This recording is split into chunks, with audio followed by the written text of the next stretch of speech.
Bom, em primeiro lugar, eu quero agradecer o privilégio de estar aqui e parabenizar as irmãs, né, as mulheres desta igreja, por essa feliz iniciativa de, toda terça-feira, parar numa cidade como São Paulo para orar a Deus, né? Isso é uma coisa grandiosa, vocês estarem aqui no meio dessa correria toda, da luta pela sobrevivência, né, ou da luta da vida, como a gente pode falar, em que todos estão correndo para lá e para cá, muitos mesmo pela força do ofício,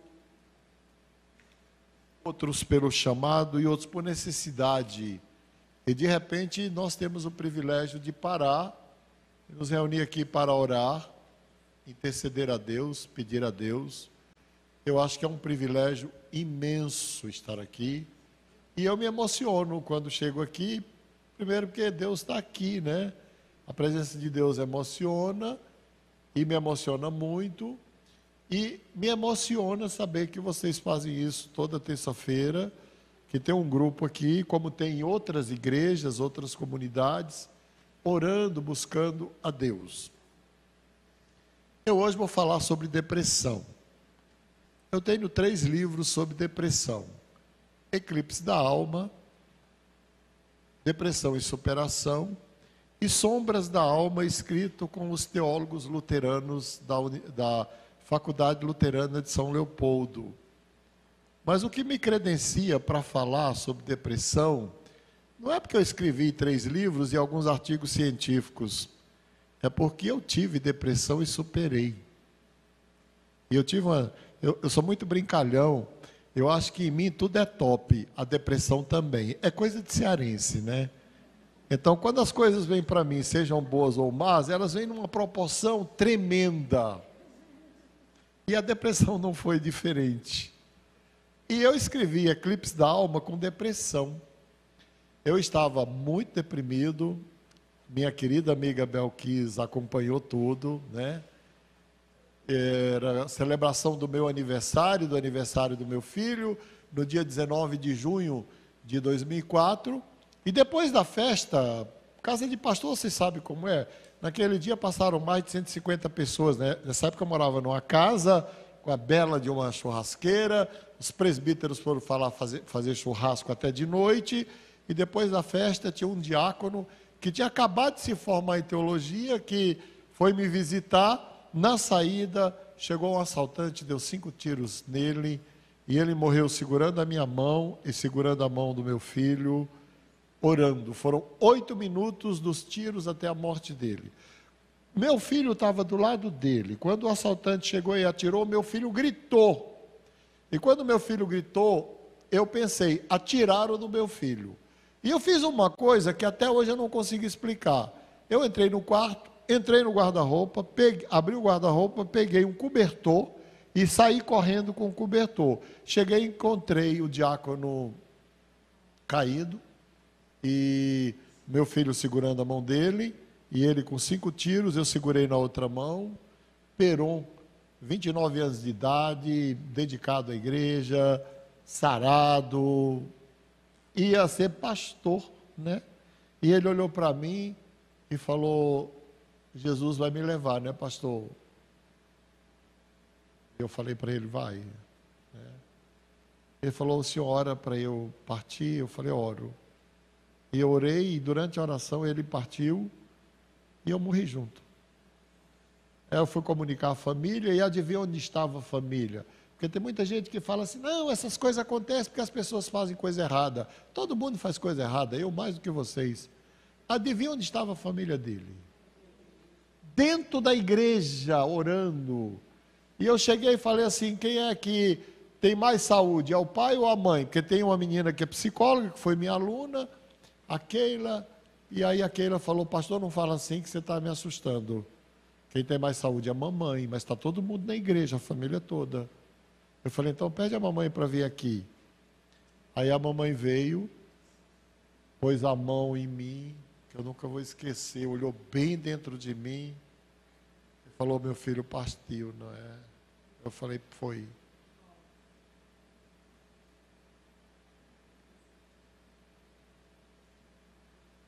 Eu fiz o ofício fúnebre, fiz a formatura dele em memória, porque eu era diretor do Andrew Jump, da Escola Superior de Teologia, do Mackenzie. E aí, isso foi no sábado, domingo, segunda, na quarta-feira, tinha uma reunião dos diretores do Mackenzie, e eu estava sentado, e eu senti o lado esquerdo paralisar, e eu falei para o presbítero que estava do meu lado, falei, chama a ambulância porque eu estou infartando. E eu lembro como hoje ele falou, mas com essa calma toda, eu falei, porque se eu não ficar calmo eu vou morrer, então você chama a ambulância. E ele ficou desesperado, eu sei que em seguida a ambulância me levou para o INCOR, e eu tive várias vezes internado, o Belkis acompanhou tudo isso. Eu poderia citar a Marta, mas estou citando a Bel, que ela estava junto de mim, ela e o Brito oraram muito, deram muito apoio. E em seguida eu deprimi, perdi a alma, literalmente perdi a alma. Tinha vontade de comer, tinha vontade de beber, tinha vontade de orar, de pregar. Eu não sei o que aconteceu comigo, que eu falei assim para Deus, Deus, se tu alguma vez queria me ferir, dessa vez tu acertou e feriu mesmo. E eu estou profundamente ferido. E eu não sei o que fazer com isso. E aí eu vou ler aqui sobre Elias, porque existem assim umas besteiras, né? Umas bobagens no meio da igreja, que crente não fica deprimido, né? Gente, crente também é gente, pessoa humana. Às vezes o impacto da vida é tão grande que ficar deprimido é até uma bênção, porque eu podia ter morrido, né? Concordam comigo? Então, nós vamos pensar sobre Elias. 1 Reis 19, nós vamos ler do verso 4 ao verso 15. E vamos ler responsivamente sentados. 1 Reis 19, de 4 a 15, responsivamente sentados. Ele mesmo, porém, se foi ao deserto, caminho de um dia, e veio e se assentou debaixo de um zimbro, e pediu para si a morte, e disse, basta, toma agora, ó Senhor, a minha alma, pois não sou melhor do que meus pais.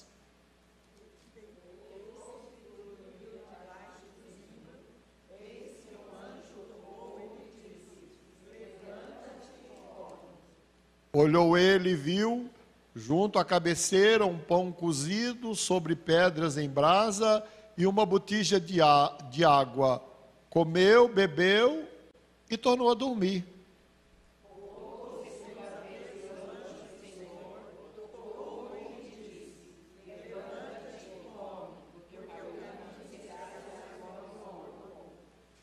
Levantou-se, pois, comeu e bebeu, e com a força daquela comida, caminhou 40 dias e 40 noites até Horebe, o monte de Deus.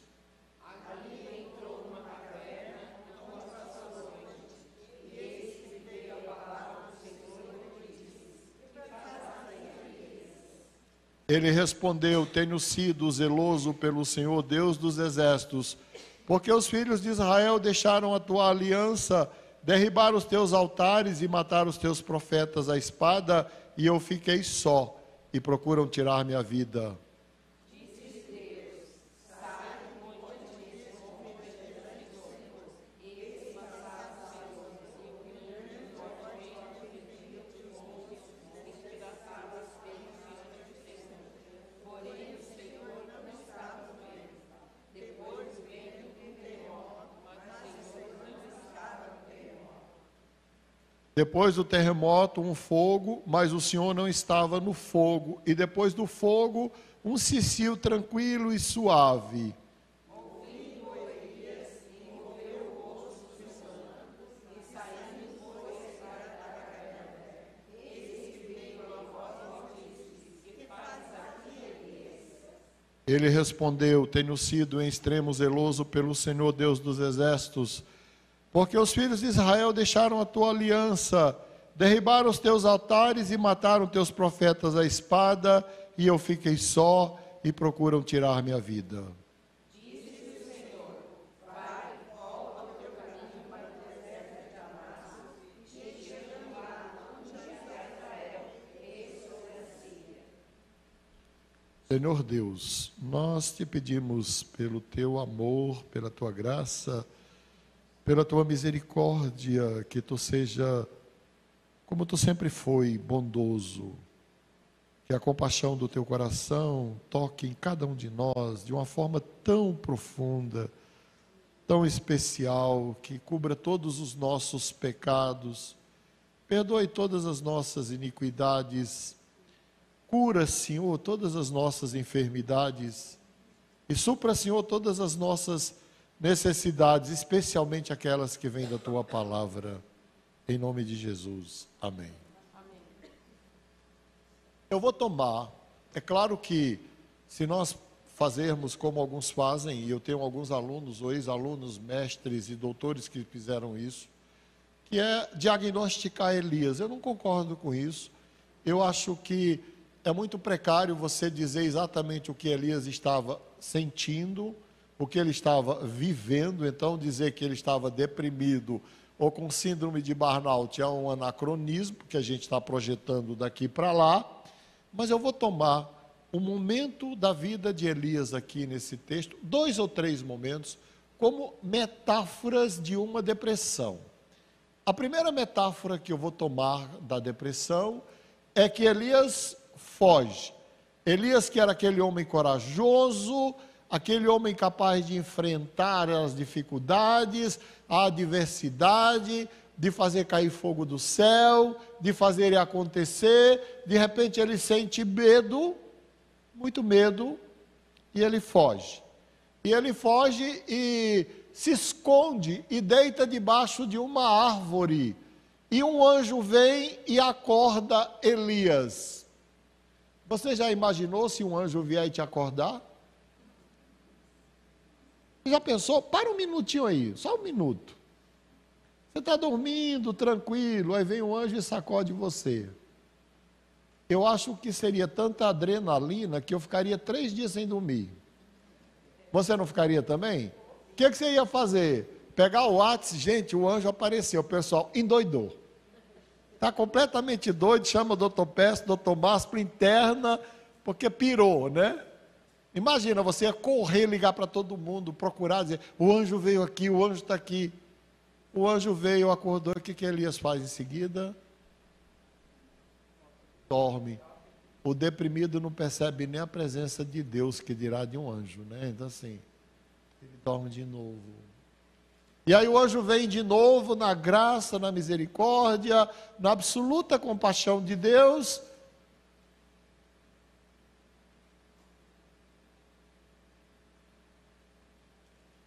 E acorda Elias, não é?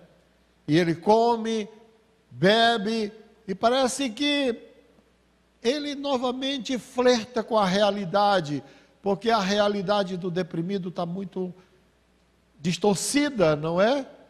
Ele vê o mundo em preto e branco, tudo perde sentido. O mundo do deprimido é um mundo em preto e branco, e é um mundo sem sentido, sem colorido, sem som, sem vozes, sem vitalidade, sem força, sem energia. Mas ele recobra um pouco ali das energias, da vitalidade, mas ele foge e ele entra dentro de uma caverna, e eu vou tomar a caverna como uma metáfora da depressão. A depressão é como uma caverna, e para alguns é como um lugar de refúgio. O sofrimento é tão grande, a dor é tão intensa, que só sobra aquele lugar de refúgio que é a caverna da depressão. Muitas vezes é o quarto, é a cama, que tem, as cortinas têm que ficar tudo fechada, porque o deprimido ele não gosta de luz, ele gosta de penumbra. A solidão, e Elias repete várias vezes aqui, e eu fiquei só, e ele se queixa, e o deprimido é queixoso, é solitário, não tem energia, não tem vitalidade, não dorme, fica ansioso, agitado, os pensamentos não param na cabeça. E ele quer o quê? Morrer. Eu dedico essa mensagem a todos os deprimidos do Brasil, porque hoje é o dia mundial de prevenção a suicídio. 10% da população do mundo é deprimida. No Brasil dá 20 milhões de pessoas. 30% dos deprimidos tentarão suicídio pelo menos uma vez na vida. Dá 6 milhões de pessoas. Desses 30, 10% vão tentar até se matar. Dá 600 mil pessoas. Se você aí, onde você estiver na internet, estiver com desejos de morrer, com ideação suicida, para ouvir essa mensagem. Quem sabe Deus não reverte isso no teu coração. Porque a oração que eu fiz, mesmo, eu nunca tive dúvida que Deus estava com o Peron, estava comigo, com a minha família. Não, eu nunca tive essa dúvida. Eu tenho aquele tipo de fé que Deus pode fazer o que quiser comigo, que eu acho que Ele nunca vai me abandonar, então isso não muda. Mas sabe que oração que eu fazia para Deus? Naquela noite eu me fechei no banheiro, fiquei a noite inteira. Eu sentei no chão do banheiro, fechei a porta por dentro. E eu falei, Deus, por que que tu não levou a mim? Tu levou um menino de 29 anos e meu filho assistiu tudo. É um outro capítulo, né? E podia ter sido eu. E daquele dia em diante eu queria morrer. Queria morrer, queria morrer, queria morrer. 7 passos para o enfrentamento da depressão. Não é esse o nosso tema? Tomando a experiência de Elias como metáfora e a caverna como metáfora da depressão, nós podemos pensar nos 7 passos. Primeiro passo, e o mais difícil, acredite, é o mais difícil, é aceitar que você está deprimido. Esse é difícil. Deprimido é igual drogado. Né? Já pensou? O drogado fala assim, não, eu fumo maconha o dia inteiro, mas na hora que eu quiser eu paro. Já ouviram isso? Mas eu bebo 1 litro de uísque, mas na hora que eu quiser eu paro. O deprimido também, ele fala, na hora que eu quiser eu levanto da cama e eu vou viver, e na hora que eu quiser eu vou retomar a minha vida, e na hora que eu quiser vai acontecer. Vai nada. Porque a depressão é uma doença grave. O deprimido sofre alterações profundas nos mediadores químicos, especialmente na serotonina, na endorfina, na adrenalina, na noradrenalina, na ocitocina. E estão descobrindo mais. E sabe o que acontece na depressão? Ou o cérebro produz menos, ou consome mais do que produz esses neurotransmissores do bem-estar. E nós estamos falando, porque o povo gosta que doença seja física, não é? Doença tem que ser física para ele acreditar. Então nós estamos falando do quê? De alterações em mediadores químicos que podem ser medidos. E depois de cair num estado depressivo, eu não vou falar da depressão como um todo, porque daria horas, mas tem um estado que é genético. Esse é permanente, o tratamento é permanente. Que é chamada depressão de grande mal, ou transtorno bipolar, enfim. Mas tem estados depressivos que são causados por fatores externos. Às vezes uma doença, às vezes uma condição de vida, ou a perda de uma pessoa querida, ou às vezes uma fatalidade como aquela que eu vivi. O sintoma é o mesmo. A gravidade é a mesma. É a mesma depressão. A depressão gerada por um câncer é a mesma depressão gerada por alguém que nasceu com a genética com problemas e tendências para depressão, como é a mesma depressão de alguém que perde o amor da sua vida, ou o emprego que lhe dá sentido, ou o filho. Existe um consenso que se você cair nesse estado, suponhamos que seja um luto, e se em 6 meses, naturalmente, você não sai desse estado, você já está deprimido. Por quê? Porque formou-se uma sinapse, a tal da circuitaria dos neurônios. Tem ali já uma estrutura deprimida dentro da estrutura do cérebro que dá base à mente. Então, o mais difícil é aceitar eu estou deprimido. O presidente da Sociedade Brasileira de Coach, o Zé Roberto Marques, é um grande amigo. Nós dialogamos muito ao longo dos últimos 4 anos. E ele usa uma expressão bonita que ele fala assim: aceita que dói menos. Aceita que dói menos. Você que está aí, que está me ouvindo, se está deprimido, aceite a depressão como uma condição humana. Eu trato a depressão até de forma poética. Eu acho que para ficar deprimido mesmo, tem que ter 2 condições. Primeiro, ser muito inteligente. Segundo, ser muito sensível. Então, se você está deprimido, pelo menos você é muito inteligente. E muito sensível. Verdade, pessoas com inteligência mediana não sentem nada. Dor nenhuma, está tudo bem, sempre está tudo bem, né? Aceite, isso é difícil. É metade do caminho, é aceitar. Eu estou deprimido. Nossa, essa descoberta, imagina... Gente, eu não posso atender por causa da agenda e da idade, mas eu recebo o convite do Brasil inteiro para falar sobre suicídio de pastores. Imagina pastores que pregam a vida inteira que depressão não é doença, e aí ele deprime. A saída para ele vai ser o quê? Se matar. Pastor também se deprime. Eu vou falar uma coisa aqui, eu já falei sobre depressão para os pastores luteranos reunidos lá em São Leopoldo, todos os anglicanos reunidos num único lugar. E sabe para quem? Para os pastores da igreja do R.R. Soares. E eu perguntei para o R.R. Soares, mas para que você quer que eu vá lá falar? Ele falou, porque o índice de suicídio de pastor na minha igreja também está grande. Está grande em todas as igrejas. Só no Triângulo Mineiro, há 2 anos, foram 3, né?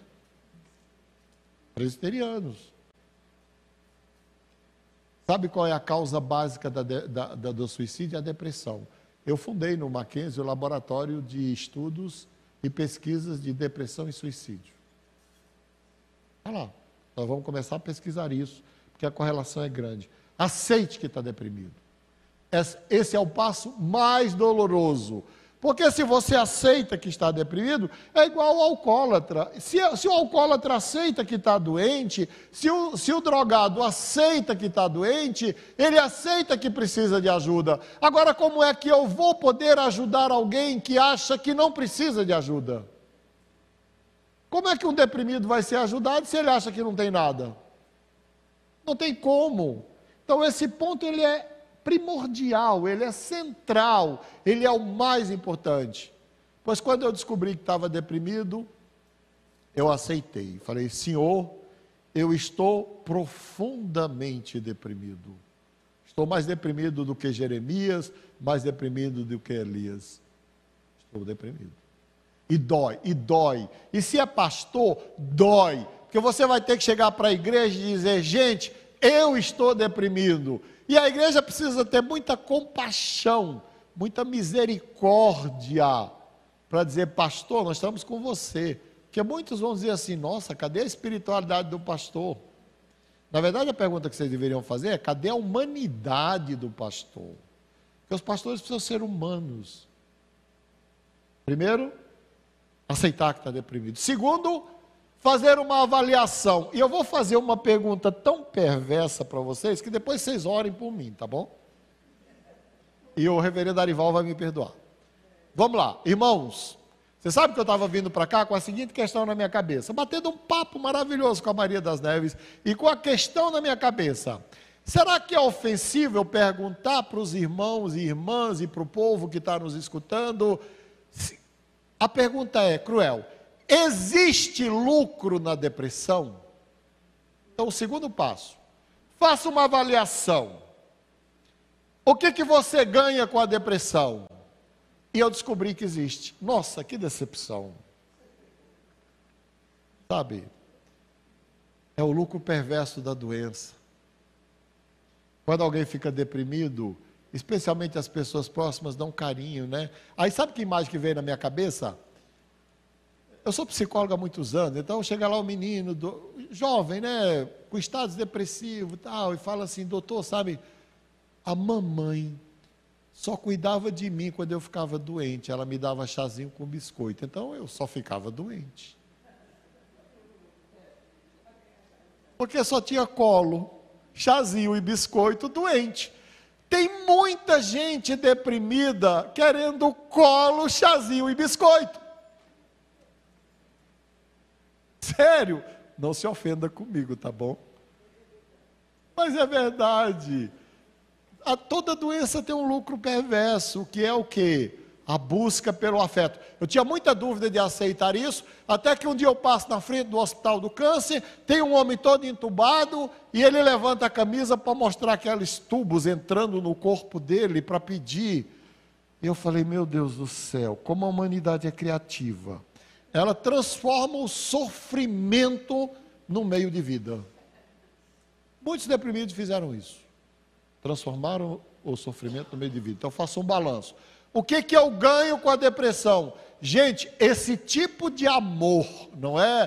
Que é chazinho com biscoito, porque eu estou doente, eu não quero. Eu quero amor para todo dia, para toda hora, não porque eu estou doente, não é? Esse tipo... Não, é claro que a gente tem que cuidar bem do doente, não é isso que eu estou falando. Mas você viver para pegar migalhas, aceitar migalhas de amor, não vale a pena. Então parece que o lucro não é tão grande. Agora, o que você perde? Perde a vida, perde o emprego, perde a família, perde a capacidade de existir. Eu poderia ficar contando aqui dúzias e dúzias de casos. 20 anos deprimida, uma senhora, 20 anos deprimida, teve um filho com 40 anos, teve aquela psicose puerperal, teve depressão e convenceram que aquilo é espiritual, ela nunca procurou ajuda. 20 anos depois, o Dr. Pécio e eu tratamos dela e ela se curou. E a vitalidade dessa mulher, e a raiva de ter perdido 20 anos da vida. E ela falou, não perdi só 20 anos, eu perdi meu marido, perdi meus filhos, perdi meu emprego, perdi minha vida. Então parece que você perde mais do que ganha. Então o segundo passo é, faça uma avaliação. O que eu ganho com a depressão? O que eu perco? Vale a pena ficar deprimido? Terceiro passo, faça um projeto para sair da depressão.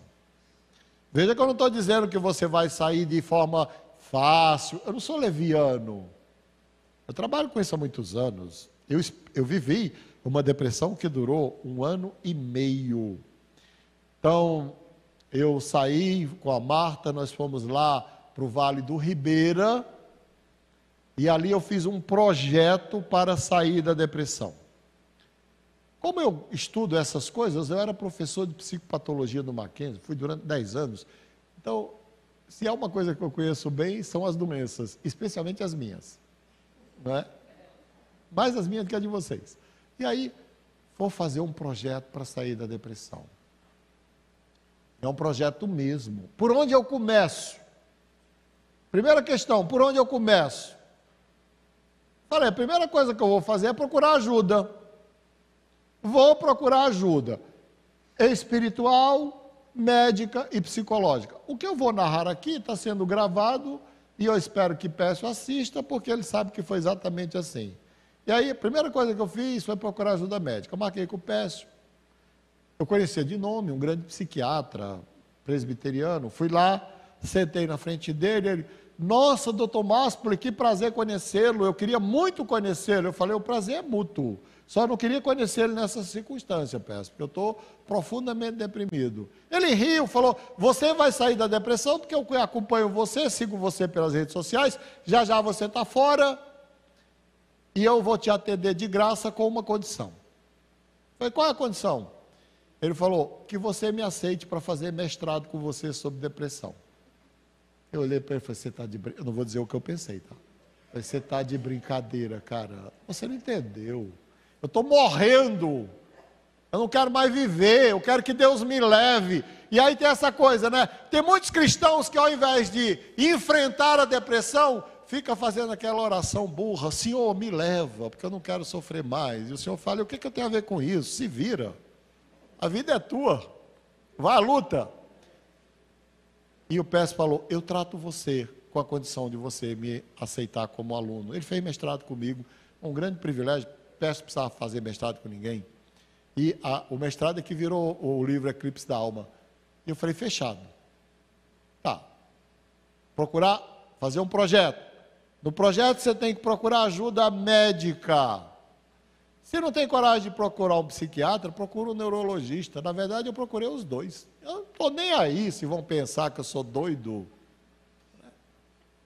Estou nem aí. Procurei os dois. Procurei um psiquiatra, procurei um neurologista.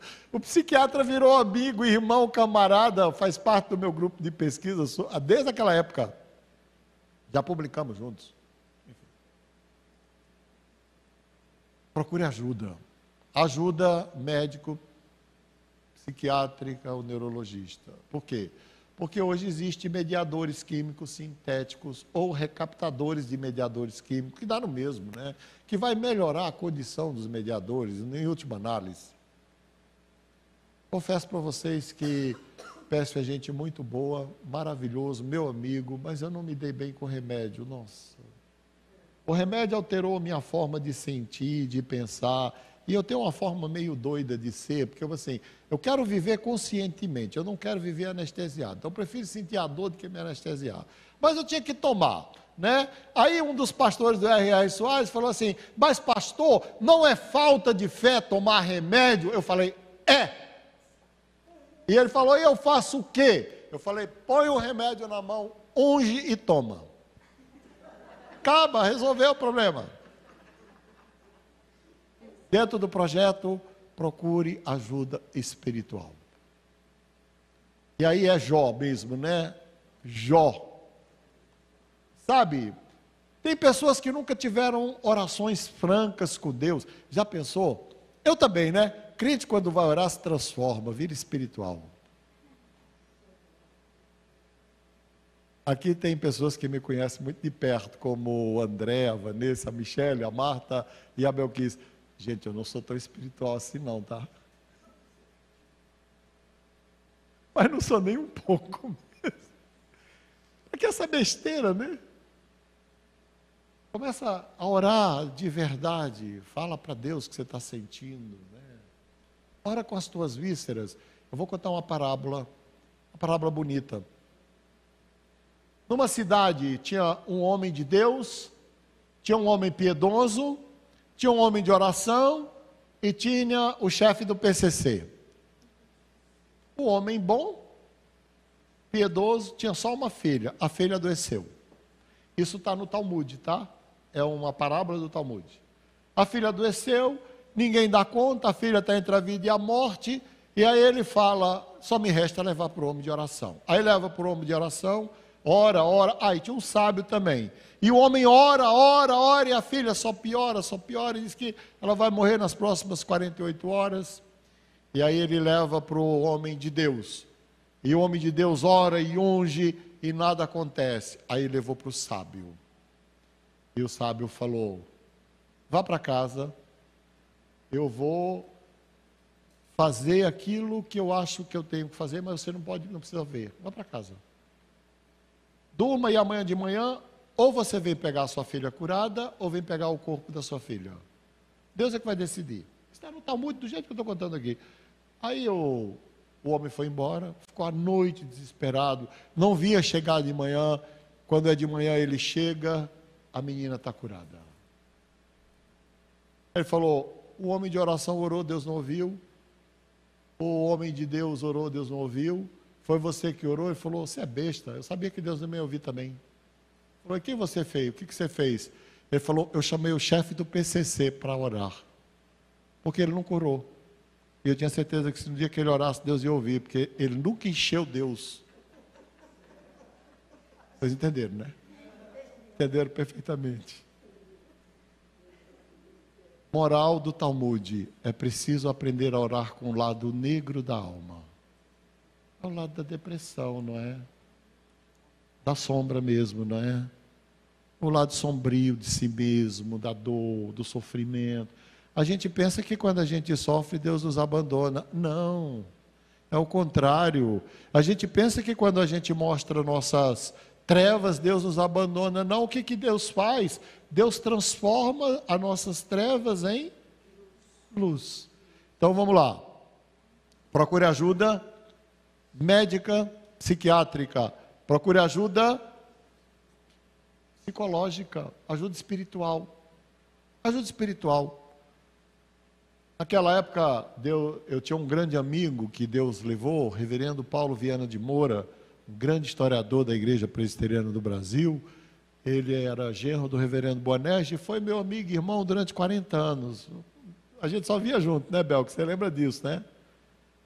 Nossa, ele me abraçava, orava por mim, dizia: Máspoli, Deus está com você.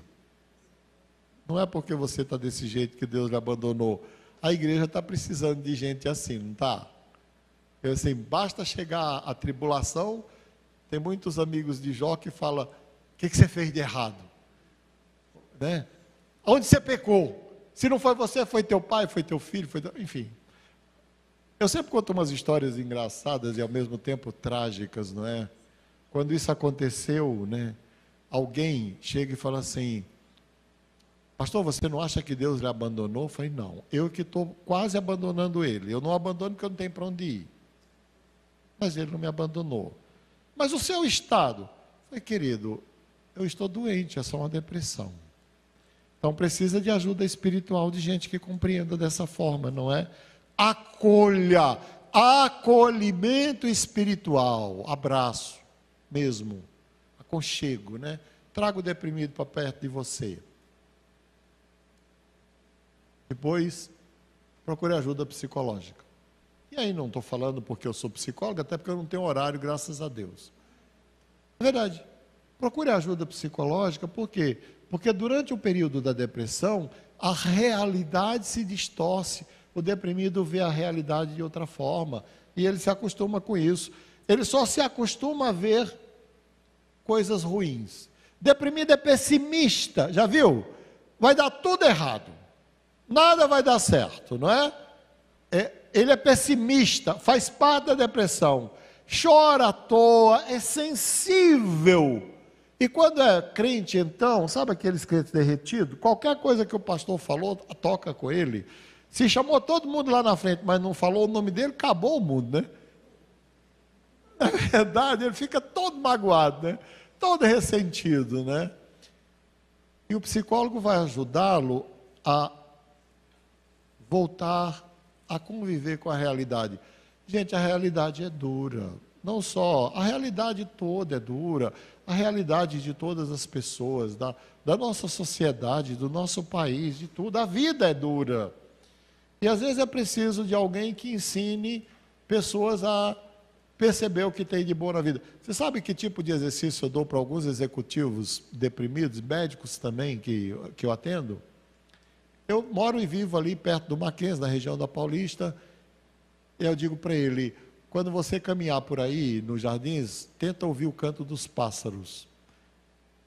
Eu estava falando isso, gente, estava falando isso para os meus alunos na quarta-feira da semana passada, e na hora começou a cantar um canário da terra lá no Mackenzie. Aí parou, eu falei: o professor é ele, o canário, não sou eu, escuta o canário.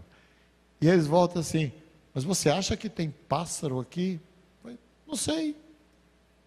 Eles voltam na outra semana: nossa, doutor, tem tudo que é tipo de pássaro aqui. E eu ouvi eles cantando. Ah, ouviu, é. Então, nessa semana tenta ver flores. E um trouxe uma flor que nasceu no asfalto, na rachadura do asfalto, a foto.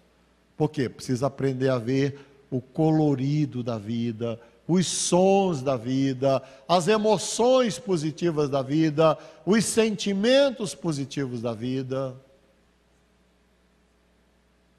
E por último, precisa de atividade física. É fundamental. Quando eu atendo um deprimido, eu pergunto para ele na primeira sessão: você faz atividade física? A maioria, claro, deprimido é uma pergunta idiota, né? Porque deprimido não tem força para sair nem da cama. E ele olha para mim e fala: você está de brincadeira? Eu falo: não, é uma pergunta só, bem idiota. Você faz atividade física? É claro que não, né? E eu escuto a primeira vez, a segunda vez, eu faço na quarta sessão, eu falo para ele assim, eu só vou te atender se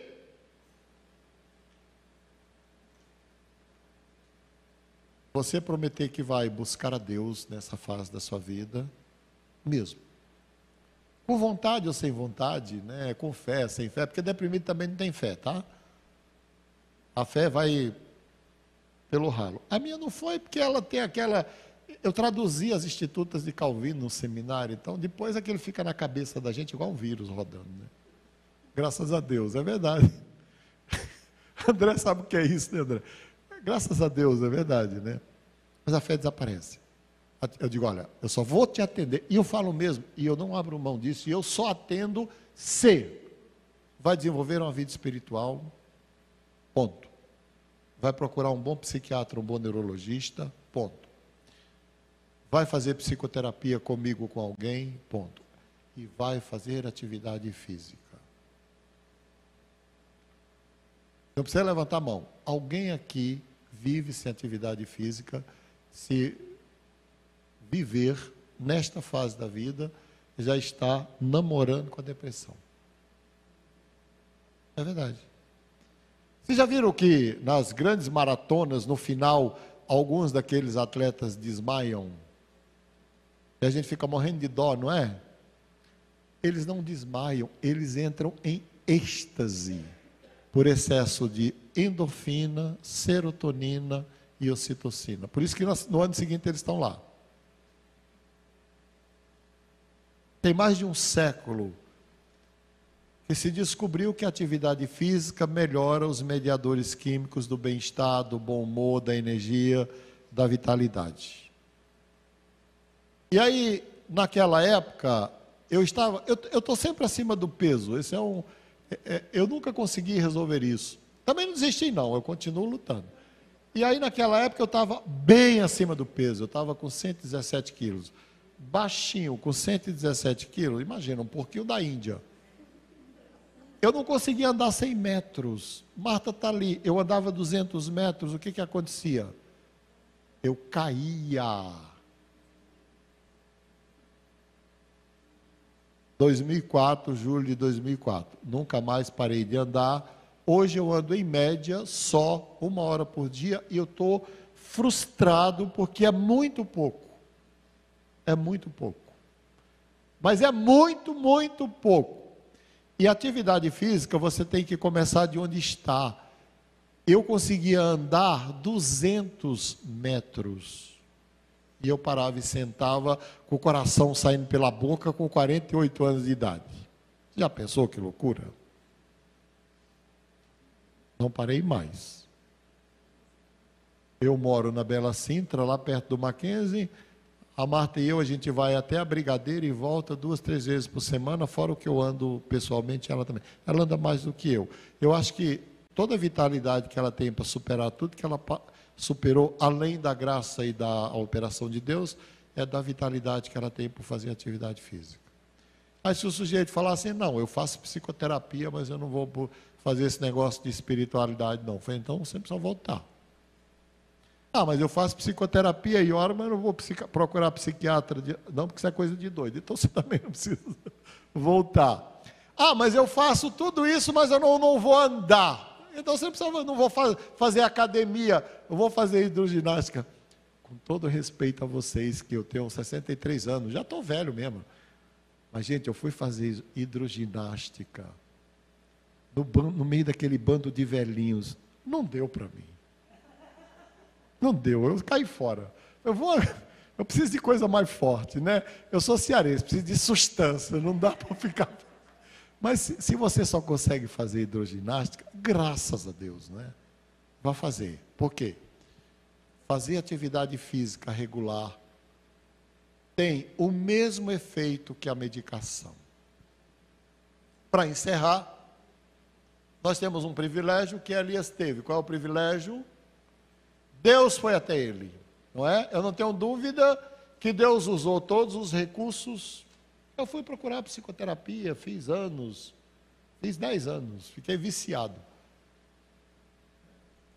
Deus usou todos os recursos, mas o que foi mais fundamental aqui Deus foi até ele.